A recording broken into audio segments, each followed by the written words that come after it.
So music is one of this country's most important contributions to world culture. Blues, jazz, rock, country, soul, hip-hop. How has consolidation of the record industry fucked up the creation of art and the musicians who make it? Well, the flashpoint for me was, as I told you, when Eddie Vedder and 𝚘𝚘𝚔𝚐𝚑 and Jeff Ament went up against Ticketmaster. And I was in no condition to help them at that point. But I did see, and you know, I am very good friends with R.E.M. People talk a lot about Curt Flood. Do we all remember Curt Flood? Raise your hands if you know who Curt Flood is. Okay. Curt Flood was the baseball player who completely martyred himself, destroyed his career, and was left completely alone. When I called Chuck about this, he said, "You will be alone. You will be lonely. You will have no army. You will be depressed. They will fuck with you." And it's true, but there's another case, and my Curt Flood is Eddie. And I noticed that R.E.M., and I was a little bit in the doghouse with Stipe on this one, but hey, you know what? Fact's a fact. And you too, and Mike D, and all the leaders, you know, the big guys, they weren't present for that. Now, Eddie and Stone, they were right about Ticketmaster, owned by Paul Allen. They were right about Ticketmaster, okay? And you know what? None of us helped him. Now, you know, I'm sitting there with a needle in my arm, and I'm not really prepared to do so, but I noticed the whole thing, and the leaders did not help him. And I saw those guys in front of Congress just being made fools of, and they were right. And they were right. U2 record comes out about a year and a half ago. Now, don't you leave out to tell a really good story here, buddy.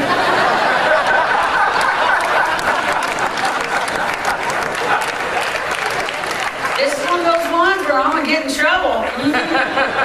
Paul McGinnis ain't gonna be inviting me anywhere. Okay. So the U2 record comes out. Jimmy does not put a dime in it. I have watched for a year. I watched No Doubt sing. I watched them all. I watched the Wallflower. You said it sucked. I do not blame every record that fails on the company, by the way. Some records don't connect. Some records are just no good. All right, that's fact. All right, we know that. But the U2 record was good, and it cost a lot to market.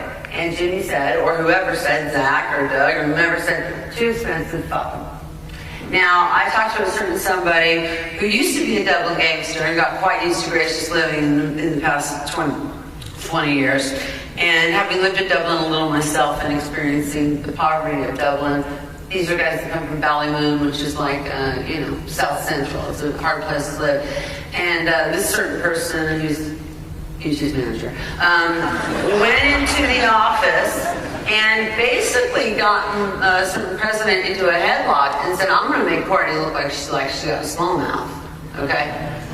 I'm going to the paper. You fuck over this band, you're fucked." I don't know what went on, you know, maybe someone was dipped out the window, I don't know what happened,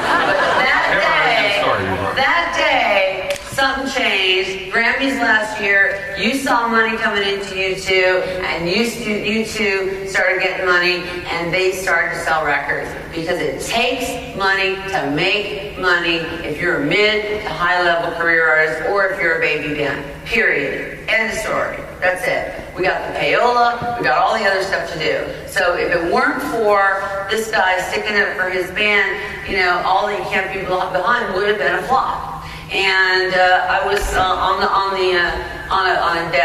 penthouse balcony the other night at the Grammy night. Came in about 3 a.m. I love Bono. He's more manipulative than me, but he's much better at it. He's very kind, very sweet. You know, I love him, whereas I'm a little more prickly. He says to me, you know, Courtney, when you walk in a room, you can tell, you know, there's ill wind, something's wrong. You know something's wrong. And I'm like, so when you walk in a room, you know that everything's right, because he's telling me that's my luxury. I'm like, well, he must always be on pot. But the point is, he said, oh, it was so hard, I'm so glad it's over. You know, he got all his Grammys that night. And I said, all right, and you got it all, and you made it, and you sold them all, and now it's time to step up. So now I go into the kitchen, and I'm standing on top of a stove, not a soapbox, a stove, with Mike Mills there, McGinnis, Bono, a couple other older peers, and I am like, goes, senator or president. I'm not going into politics. We're starting a union. You know, they will step up. I will not be martyred. I have talked to Springsteen. Elton John has offered to pay my legal fees. You know, Olivia de Havilland, when she won, went on to win Oscars. She went on to have the most fruitful time of her career. And nobody knows this. And look in your archives. So immediately after de Havilland won, actually, Clark Gable and Jimmy Stewart did their cases, but they were done so quickly that nobody noticed them. So I don't consider myself Kurt Flood. I consider Eddie Kurt Flood. And, you know, if we all remember that moment, you know that he was right and we were wrong. And we were wrong to not stand behind him. And that was something that stuck with me for many years. And then as this renegotiation started, and as he challenged me for being a renegotiator, and I started getting letters from people like the Chamber Brothers and Merle Haggard, 37 #1 hits on the country charts. The man never received a royalty. Okay? You know, all these people call 2020, 60 Minutes, Diane Sawyer. What do they want? They want me to go on TV. I'm not the sexy story. You know, you do a poll right now. You give me 5 of your favorite songs from each decade. I will show you 4 at the least destitute artists. And that, you know, that's the sexy story.